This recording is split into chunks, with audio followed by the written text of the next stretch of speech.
Good morning, Enid. It is Thursday, July 26th. Thank you for joining us. I hope you're having a great morning. Here we are at 7:30, and we're just excited for our special guest that we have for it because school's around the corner, and we have the Superintendent of Enid Schools with us today. So thank you for joining us. Grab a cup of coffee because we've got news, weather, sports, and again, our special guest for the next 30 minutes. We are live streaming around the globe. And we just want to say good morning from Enid, Oklahoma to all of our guests around the country. And of course, coming to you live on Enid Television here on Channel 12. This is Good Morning Enid. It is time to rise and shine.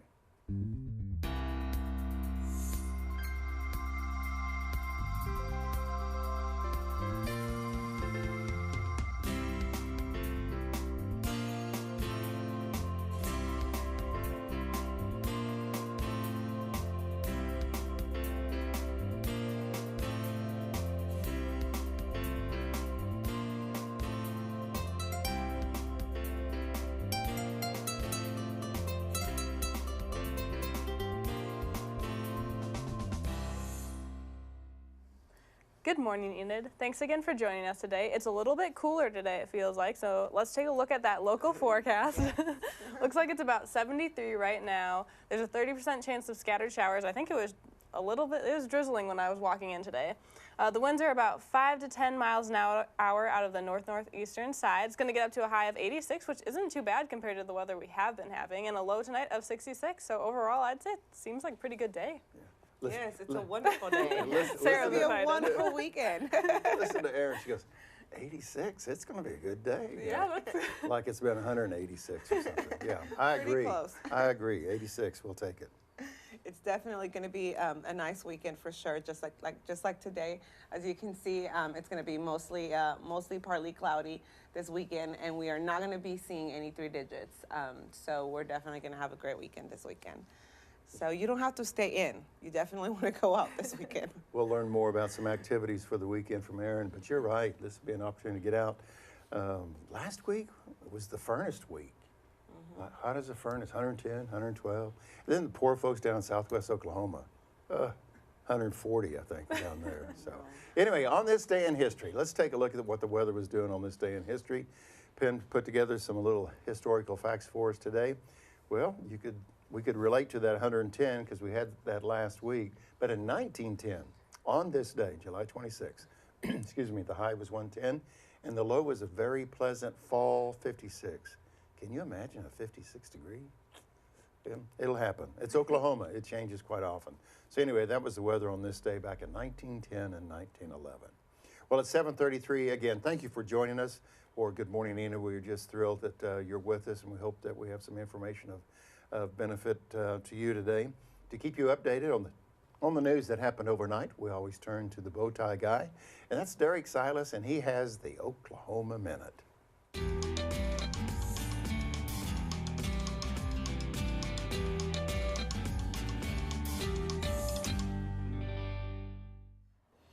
At 12 a.m. this morning, a bomb exploded outside the U.S. Embassy in Beijing, wounding the lone assailant, but police described the weapon merely as a firework device. Monday, lawmakers in Congress approved a measure that would temporarily bar deliveries of about 100 F-35 Joint Strike Fighters to Turkey.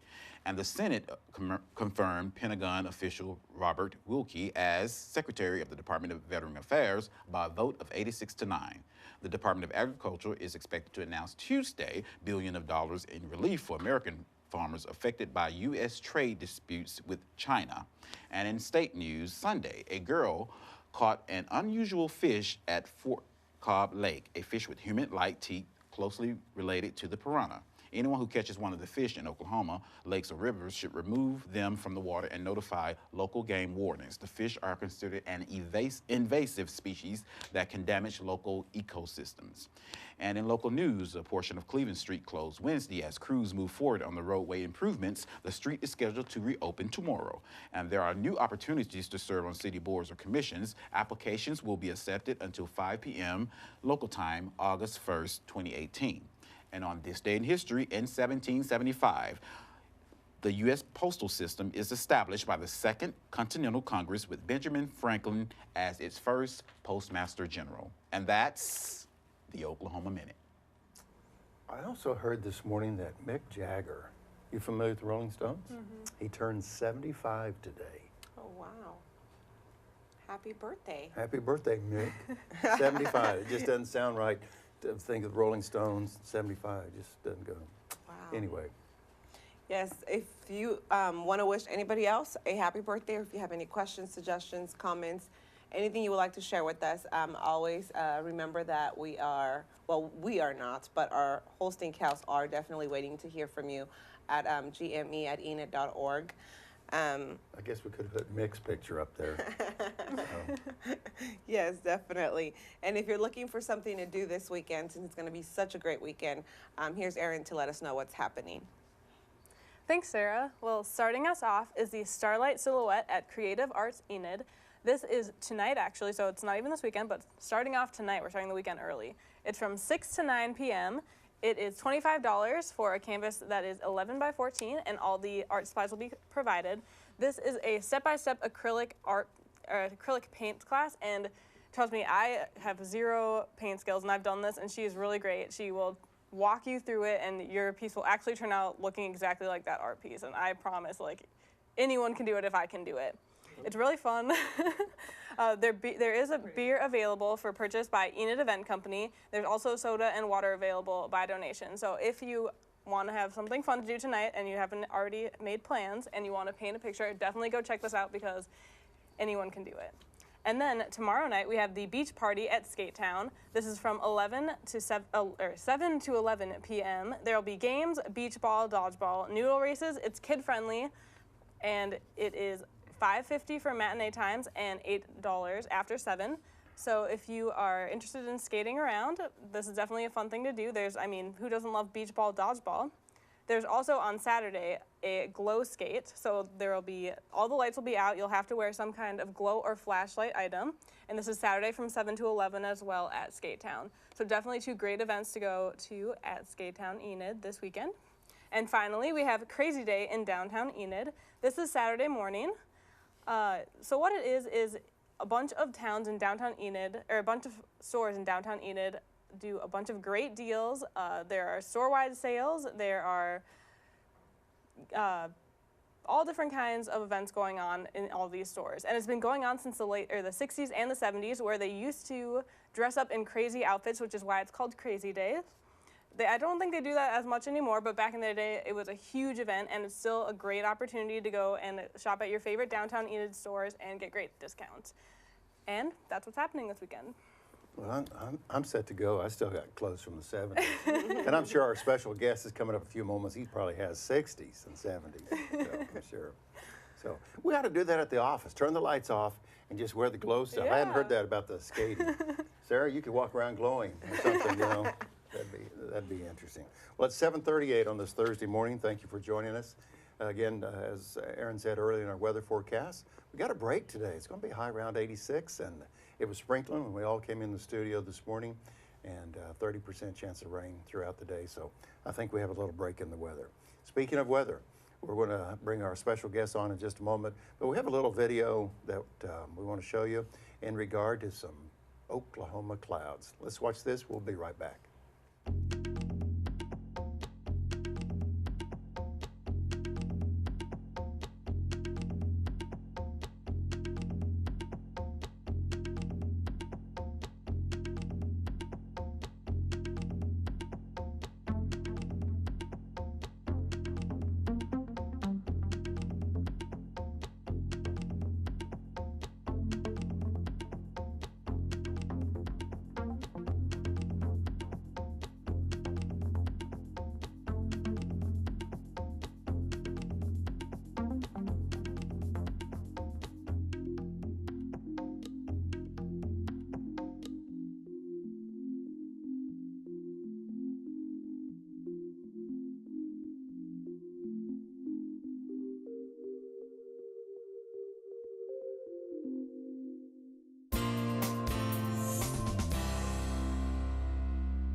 Welcome back to Good Morning Enid. Again, thank you for joining us on this Thursday, July 26th. And late July means school's around the corner.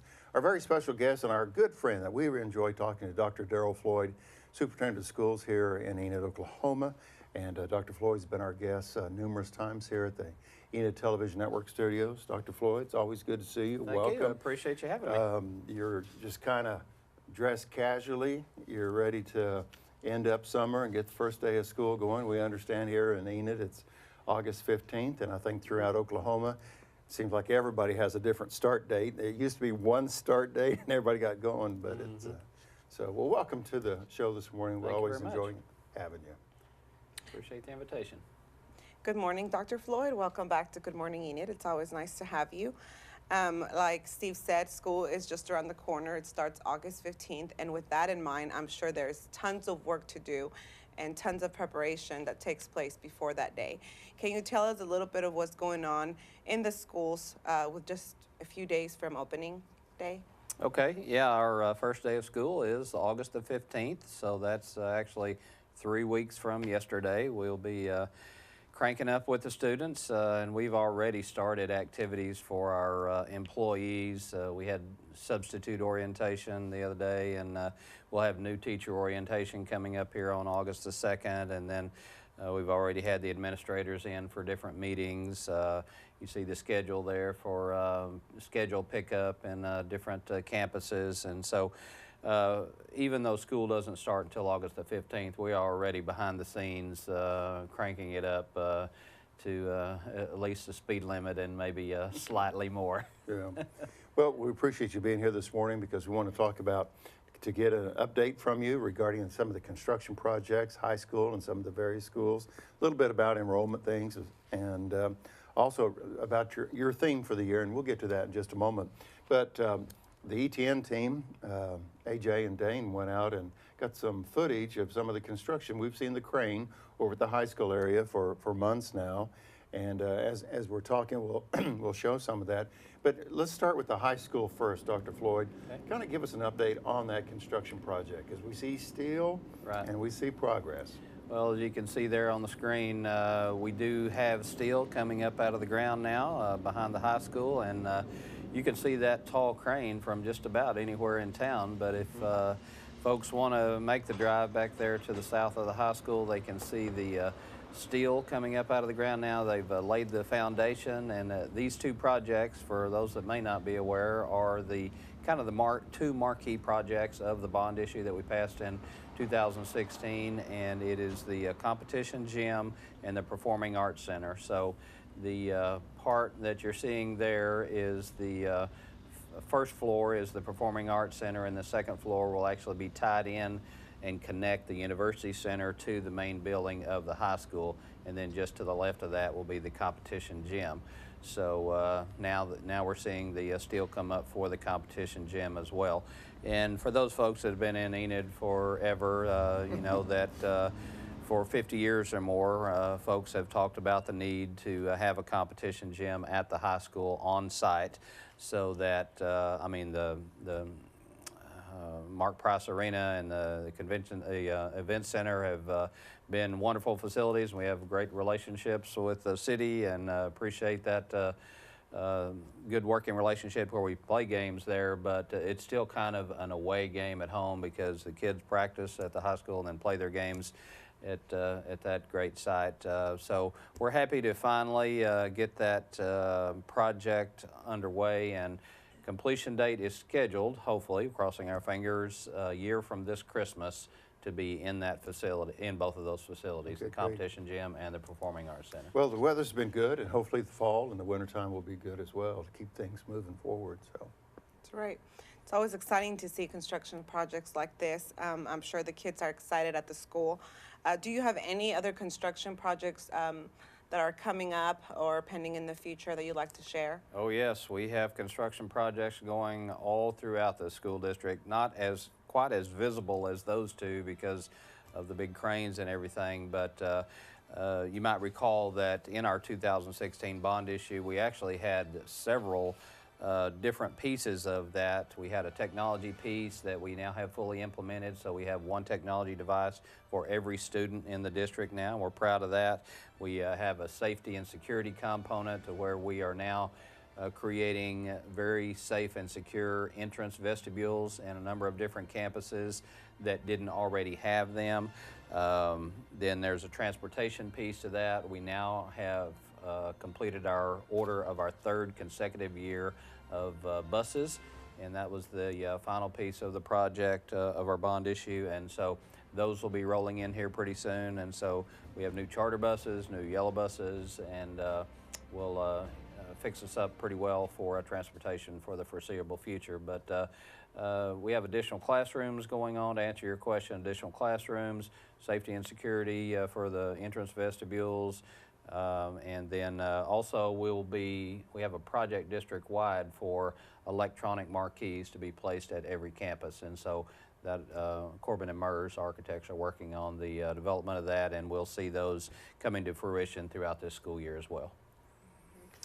It's 7:45 on this Thursday morning. Thank you for joining us on Good Morning Enid, our very special guest, Dr. Darrell Floyd. Dr. Floyd, you opened up sharing about some of the teacher workshops, or the school is really underway for many of the staff because they've already attended some pre-workshops, things of this nature. So let's talk about staffing numbers. Do you have everybody in place? Is there more opportunities?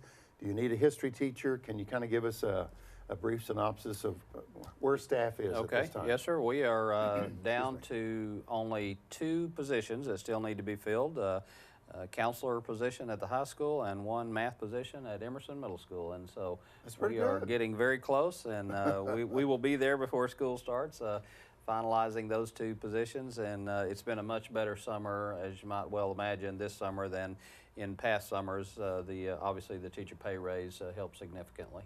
Dr. Floyd, how are these opportunities made available to the public? How does someone within Enid or the Northwest Oklahoma or even the state know you need a math teacher? How do they know that? It's all online nowadays. Okay. It's posted on our website and in many other sites throughout the state that we connect with. And the old-fashioned way is that you have to, but nowadays it's everything's electronic, and people can go to our website there, enidpublicschools.org, and find just about anything that they want to, including what is available in the way of vacancies. Yeah. And the football schedule, right? Football schedule, yeah. August, For some of us cranking that it up. are huge football fans, excluding Sara. So. I was like, we're in July. All Why did this come up? Hey, it's football season, girl. So obviously there's a need for teachers because of student enrollment. We know that. Can you tell us a little bit about how the numbers are looking with student enrollment this time? Well, when we ended the year last year, we had just under 8,000 students in Enid Public Schools, and we won't know until school cranks up whether or not we'll be above or below that, but hopefully we'll be slightly above that. And there's always this mindset, I have no idea why, that some people think that school doesn't start until after Labor Day, but that's not the case. We do start on August the 15th, so hopefully everybody comes on that day. Dr. Floyd, in the olden days. Back in the day. But I anticipate we'll be right around 8,000 or slightly under 8,000 students. In preparation for the show, Dr. Floyd shared with me the theme for this school year, and I remember in previous visits that we've had, there was a theme this year, Together We Are Stronger. So kind of elaborate a little bit on that theme. Yes, because I know you've had this theme or goal or, Yeah, we try to choose a different one every year, and we had the teacher walkout back in the spring, and so we kind of parlayed off of that, and thought we would focus on that, binding that effort into a strength this school year. So Together We Are Stronger is our motto for this year, and that includes certified staff and support staff and students and parents and community members and businesses all rolled together to formulate moving in the same direction for the benefit of students. So Together We Are Stronger will be our motto this year. Okay. Now, Sara, Dr. Floyd, Sara has a question that I'm really looking forward to hearing your answer to this. The pressure's on, but I think this is such a great... I might not know the answer, but I think this is a great question that Sara has for you. Okay. All righty. No pressure whatsoever. Well, we know that you guys are working really hard to prepare for this opening day on August 15th, but what can the parents do to help their kids be successful throughout this upcoming school year?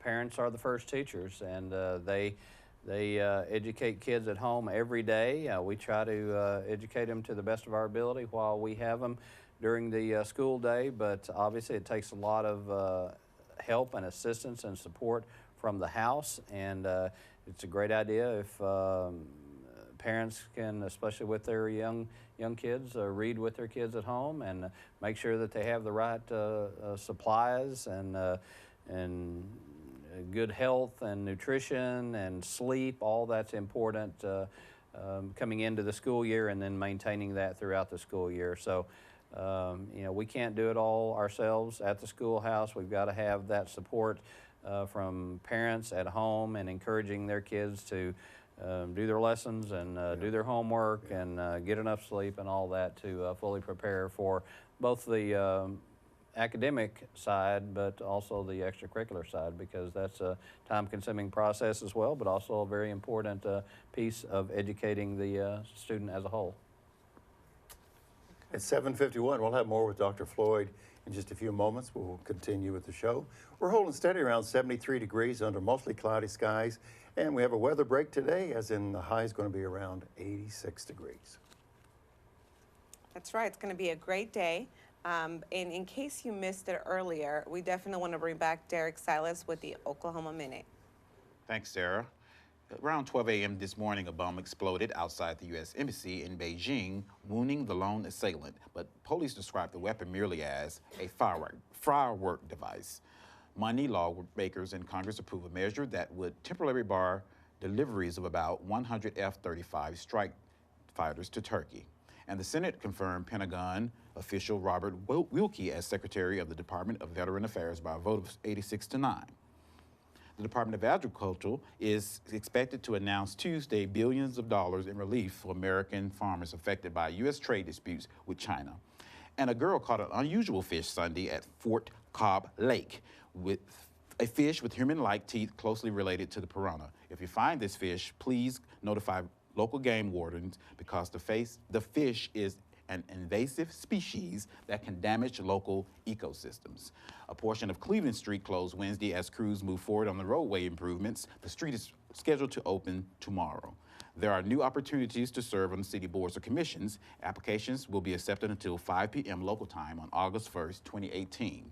And on this day in history, in 1775, the U.S. postal system is established by the Second Continental Congress, with Benjamin Franklin as the first Postmaster General. And that's the Oklahoma Minute. Now here's Kevin from the Central National Bank Center to tell you more about events there.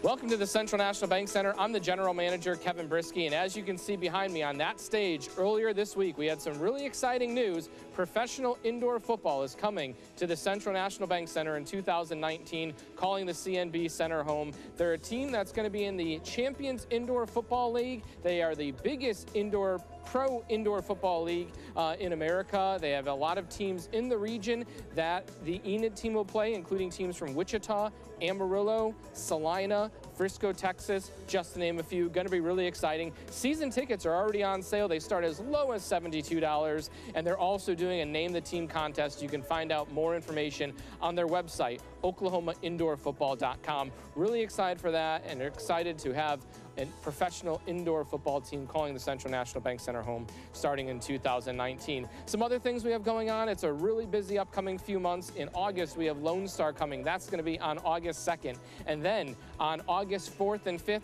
Comic-Con, Enid's first ever Comic-Con, coming right here to the Central National Bank Center. They're going to be a lot of fun. Tickets for that are only $10 a piece. Then in September, we have Ronnie Millsap on September 23rd. And another announcement we just made, Jay Owenhouse, the Authentic Illusionist, is returning to the CNB Center. That's going to be on September 27th. Tickets go on sale this Friday. For information on all those shows, check out cnbcenter.com. In November, we also have Matthew West, Jeremy Camp, The Answers All In tour on sale, and Paw Patrol for the family on November 27th and 28th. So as you can see, a busy schedule coming up these next few months here at the Central National Bank Center. We look forward to seeing you at one of those events. For information on getting tickets or just information in general, cmbcenter.com, 855-TICKS-ENID, or just visit us on the second floor in our offices of Convention Hall. Until next time, back to you, Steve, in the studio. Thank you, Kevin. I think as a community, we're getting comfortable or more our expectations of these events that are coming. It was so new for a while, but now when you see Ronnie Millsap, no big deal. I mean, we just have that expectation. So that's pretty exciting. If you're able to stay with us to 8 o'clock this morning, I had the opportunity to visit with Nita French. Nita heads up the organization called LifeShare. So if you have a little red heart on your driver's license, means you're an organ donor. Again, had the opportunity to talk to Nita about the importance of organ donations here in Oklahoma, and that comes up at 8 o'clock in about 5 minutes from now. So stay tuned for that. If you are looking for a new pet or something like that, we definitely want to give you the opportunity to introduce you to the pet of the week. Her name is Betsy, and to do that, we want to bring Charlet.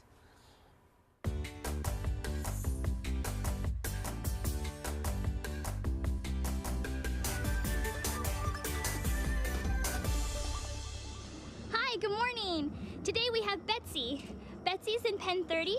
She's a 3-year-old female pit bull. She is dog friendly and she loves kids. And she's just looking for a second chance. So come by and meet Betsy. Uh-oh, Betsy.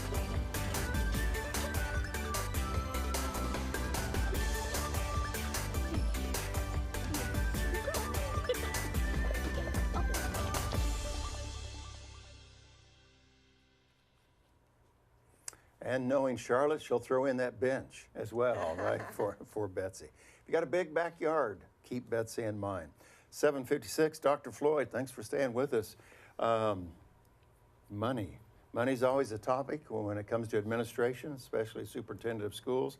Tell us a little bit about support staff, pay raises, staff, things of this nature. Money's involved. What's the latest? Very good. Well, I appreciate the opportunity to say a word about the much needed pay raises that the legislature saw fit to pass in the way of making sure that the revenue is going to be in place for both certified pay raises and support pay raises. And on the certified side, actually every certified employee will be receiving significant raises this year, as will support raises. So on the certified side, our employees, just like many others across the state, will be receiving the pay raise that was approved by the legislature this past spring.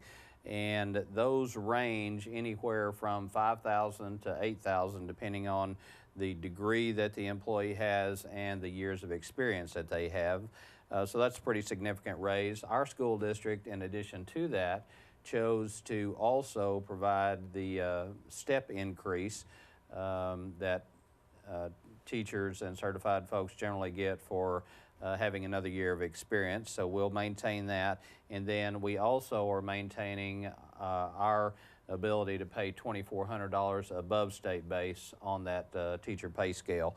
So all that combined, we feel good about what we're able to do for our certified employees. And then also one benefit that EPS provides that some other districts do not is that we provide as a benefit the retirement portion of the employee salary as well. So that's a good benefit for the certified employees as well. On the support side, we are forwarding to the support staff the $1.21 per hour raise for all full-time support employees, and full-time means roughly 6 hours of employment per day, and that equates to about $1,250 raise for full-time employees. And for those folks that work 8 hours on the support side, well, then they'll be receiving a little more than the $1,250 plus Floyd, their step excuse pay me, raise. when you hear the music like that, that tells us we got to go. I'm sorry. We'll have you back to talk more about the support staff raises. Have a good day, everyone. Thanks for joining us. Good morning, Enid.